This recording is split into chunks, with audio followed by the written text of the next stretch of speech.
Imithetho emisha ukuhlanzeka e-EU iphoqa ukuthi iNingizimu Africa iqinisekise ukuqanda kwamawolintshi athengiswe emazweni angaphansi kwe-EU.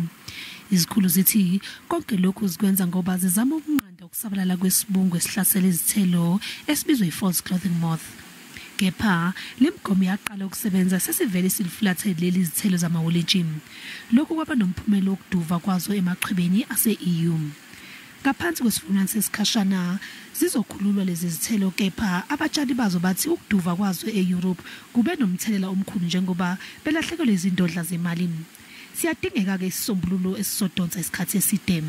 In order to avoid the destructions of the consignments that are already in EU ports, so that we don't want to destroy the fruit, member states are applying this special additional cooling treatment to ensure that they are in compliance with our new phytosanitary requirements.